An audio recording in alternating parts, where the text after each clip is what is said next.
హైదరాబాద్ అర్జున్ గారి ఆఫీస్. మరుసటి రోజు రాకేష్ ఇచ్చిన సమాచారం అర్జున్‌కు కొత్త దారి చూపించింది. రేవతి కేవలం ల్యాండ్‌ను ఆపటం కాదు. ఆమె రాకేష్ కుటుంబాన్ని బెదిరించి బలవంతంగా తన ప్లాన్‌లో వాడుకుంటుందని తెలిసింది. ఈ విషయం అర్జున్ మనసులో పెద్ద ఆలోచన రేకెత్తించింది. రాకేష్ నిజాయితీగా సహాయం అడగటంతో అర్జున్ ఈ సమస్యను మరింత వ్యూహాత్మకంగా డీల్ చేయాలని నిర్ణయించుకున్నాడు. నందిని అర్జున్ క్యాబిన్‌లోకి వచ్చింది. ఆమె మొహంలో నిన్నటి ఆందోళన కొద్దిగా తగ్గిన రాబోయే సవాళ్ళ గురించి ఆలోచనలు కనిపిస్తున్నాయి. అర్జున్, రాకేష్ నిజంగా మనకు సహాయం చేస్తాడా? రేవతి అతన్ని మళ్ళీ బెదిరించదా? నందిని అడిగింది.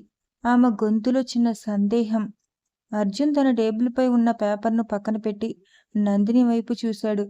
రాకేష్ కళ్ళల్లో నిజాయితీ కనిపించింది నందిని. తన తల్లికి జరిగిన అన్యాయం, శ్వేత పట్ల తనకున్న ఫీలింగ్స్ ఇవన్నీ తనని మార్చాయి. రేవతి బెదిరింపులకు భయపడినా సరైన దారిలో వెళ్ళడానికి సిద్ధంగా ఉన్నాడు. మనం అతనికి సపోర్ట్ ఇవ్వాలి. నందిని అర్జున్ పక్కన ఉన్న కుర్చీలో కూర్చుంది.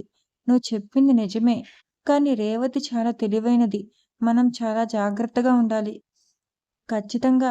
అందుకే మనం ఇప్పుడు మరింత జాగ్రత్తగా అడుగులు వేయాలి.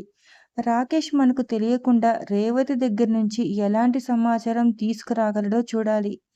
ఈ ల్యాండ్ పేపర్స్ ఎలా తన పేరు మీదకు వచ్చాయో, సరస్వతి దేవిని ఎలా మోసం చేసిందో స్పష్టమైన ఆధారాలు కావాలి. అర్జున్ తన ప్లాన్ చెప్పాడు. అర్జున్ నందిని చేతిని తన చేతిలోకి తీసుకున్నాడు. నువ్వు నా పక్కన ఉండటం నాకు చాలా ధైర్యాన్ని ఇస్తుంది నందిని. నువ్వు నా స్ట్రెంగ్త్. ఈ మొత్తం ప్రాసెస్‌లో నీ సపోర్ట్ నాకు చాలా అవసరం. నందిని చిరునవ్వు నవ్వి అతని భుజంపై వాలింది. నేను నీతోనే ఉంటాను అర్జున్. మనం కలిసి ఏ సమస్యనైనా పరిష్కారం కనుగొంటాం. నీకు ఏ ఇబ్బంది వచ్చినా నేను ముందుంటాను. వారిద్దరి మధ్య ఉన్న అవగాహన, ప్రేమ వారికి మరింత బలాన్నిచ్చాయి. ఆ క్షణం వారిద్దరూ ఒకరికొకరు ఎంతో ముఖ్యమని అర్థమైంది. కార్పొరేట్ యుద్ధం వాళ్ళని మరింత దగ్గర చేసింది. ముందుగా సరస్వతి దేవిని కలవాలి. ఆమెకు ఏం జరిగిందో, రేవతి ఎలా మోసం చేసిందో ఆమె నోటి నుంచే వినాలి. రాకేష్ కూడా తన తల్లిని ఒప్పించాలి. అర్జున్ అన్నాడు. హైదరాబాద్ ఒక ప్రైవేట్ కాఫీ షాప్. అదే రోజు మధ్యాహ్నం రాకేష్ తన తల్లి సరస్వతీదేవితో ఒక కాఫీ షాప్‌లో కూర్చొని ఉన్నాడు. సరస్వతీదేవి మొహంలో కొంత ఆందోళన కనిపిస్తోంది. ఆమెకు తన కొడుకు ఎందుకంత సీరియస్‌గా మాట్లాడుకుంటున్నాడో అర్థం కావట్లేదు. అమ్మా! నేను నీతో ఒక ముఖ్యమైన విషయం గురించి మాట్లాడాలి. రాకేష్ అన్నాడు.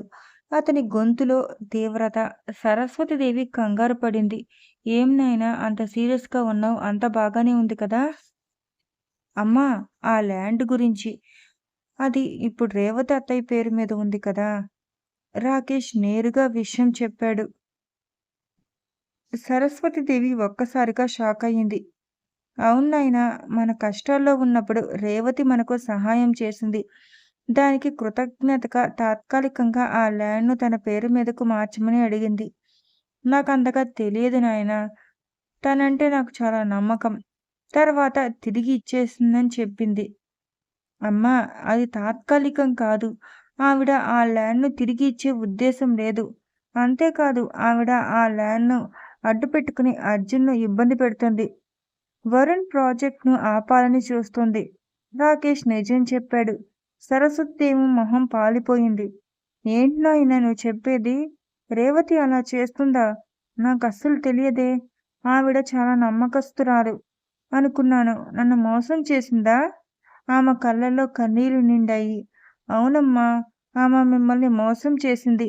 నన్ను కూడా బెదిరించింది. నేను తన ప్లాన్‌కు వ్యతిరేకంగా వెళ్తే మన కుటుంబాన్ని నాశనం చేస్తానని చెప్పింది. రాకేష్ అన్నాడు. అమ్మా! నేను అర్జున్‌ను కలిశాను. ఆయన చాలా మంచివారు. ఆయన ఈ సమస్యను పరిష్కరించడానికి మనకు సహాయం చేస్తానని అన్నారు. సరస్వతీదేవి ఆశ్చర్యంగా చూసింది. అర్జునా? అర్జున్ నా కొడుకు వయసువాడు. అతను మనకెలా సహాయం చేస్తాడు? రేవతి చాలా పలుకుబడి ఉన్న మనిషి. మనం ఆమెతో పెట్టుకోవడం ప్రమాదం రాకేష్. ఆమె భయపడుతోంది. అమ్మా! రేవతికి భయపడితే లాభం లేదు. ఆమె మనల్ని వాడుకుంటుంది. అర్జున్ చాలా పవర్ఫుల్. ఆయనకు న్యాయం అంటే చాలా ఇష్టం. ఆయనకు ఈ సమస్యను పరిష్కరించగల సత్తా ఉంది. మనం ఆయనకు పూర్తి నిజం చెప్పి సహాయం చేయాలి. రాకేష్ తన తల్లిని ఒప్పించడానికి ప్రయత్నించాడు. చాలాసేపు ఆలోచించిన తర్వాత సరస్వతీదేవి నిట్టూర్చింది. నాకు అర్థం కావటం లేదు నాయనా. ఇంత పెద్ద సమస్యలో చిక్కుకుంటానని ఊహించలేదు. సరే నాయనా, నువ్వు చెప్పింది నిజమైతే రేవతి చేసింది చాలా పెద్ద మోసం. మనం న్యాయం కోసం పోరాడాలి. అర్జున్‌కు సహాయం చేస్తాను. కానీ నాకు చాలా భయంగా ఉంది. భయపడొద్దమ్మా. అర్జున్ మనకు అండగా ఉంటారు. రాకేష్ తన తల్లికి ధైర్యం చెప్పాడు. సరస్వతీదేవి మొహంలో చిన్నపాటి నిర్ణయం కనిపించింది. తన కొడుకు మాట వినాలని ఆమె నిర్ణయించుకుంది. హైదరాబాద్. అదే రోజు రాత్రి అర్జున్ గారి ఇల్లు.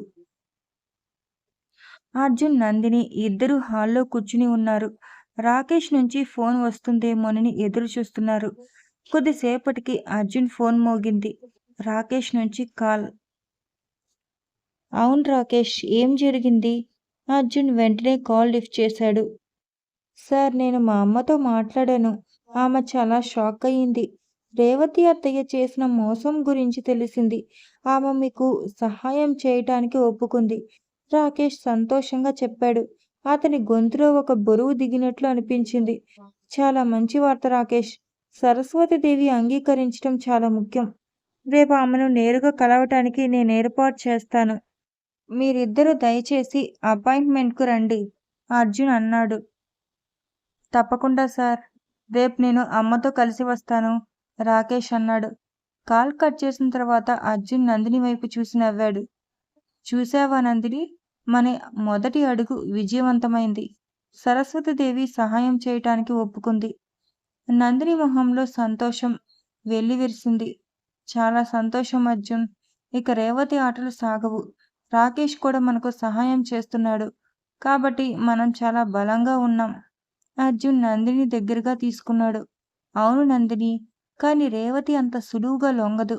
తను ఖచ్చితంగా ఇంకేదైనా ప్లాన్ చేస్తుంది. మనం సిద్ధంగా ఉండాలి. వారిద్దరూ ఒకరినొకరు చూసుకుంటూ రాబోయే సవాళ్లను ఎదుర్కోవటానికి సిద్ధమయ్యారు. వాళ్ళిద్దరి మధ్య ఉన్న ప్రేమ, ఒకరికొకరు ఇచ్చే సపోర్ట్ వారికి మరింత ధైర్యాన్ని, బలాన్ని అందిస్తోంది. రేవతి తన తదుపరి ఎత్తుగడ ఏమిటి? అర్జున్, నందినిల ఈ కుట్రను ఎలా భగ్నం చేస్తారు? శ్వేత భవిష్యత్తు ఏమవుతుంది? ఇదండి వీడియో. మీకు గనక నా వీడియో నచ్చినట్టయితే please like, share, comment and subscribe my channel. Thanks for watching my video.